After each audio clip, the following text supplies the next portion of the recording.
June 1215, King John signs the Magna Carta, the Great Charter, though it wasn't really named that until 2 years later.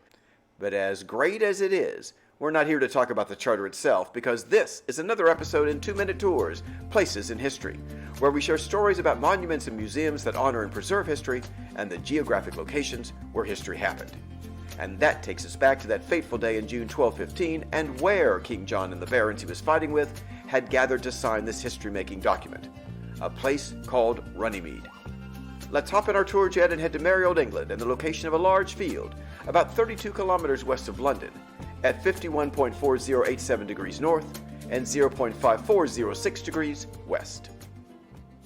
Magna Carta was an attempt to limit the authority of King John, a not well-loved monarch to say the least, and transfer some of the crown's power to the barons. The barons were seriously hacked off, and when attempts to discuss their grievances failed, they rebelled. In May 1215, they captured the Tower of London and had King John between a rock and a hard place. The king was forced to negotiate, and the two sides met at Runnymede. Why Runnymede? Well, the origins of the word might give us some help. It comes from two Old English words, runing, meaning council meeting or gathering, and moed, meaning meadow. So it's possible that Runnymede was a traditional meeting place. According to historical records, its location was also neutral territory between the royal fortress at Windsor, where King John was based, and Staines, where the barons were headquartered. No one is quite sure where exactly the meeting took place. Some versions of the history claim the talks took place in the wet, muddy meadow itself, and others on Magna Carta Island in the River Thames that runs by the meadow. Either location was ideal, because neither a waterlogged meadow or an island would be a suitable place for a battle if the two sides got upset with each other.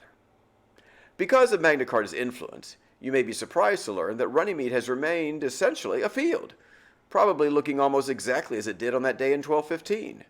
If you live in London, it's a picnic ground on the first green space you come to on your way west. And if you live closer, it's a great place to walk the dog.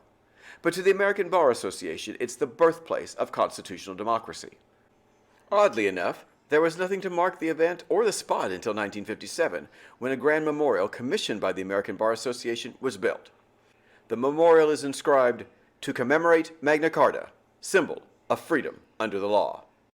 So that's the story of Runnymede, the place where history happened on June 15, 1215, when King John signed the Magna Carta. If you're ever there, be sure to thank King John and his barons for their unwitting contribution to history, and if applicable, your freedom and right to vote.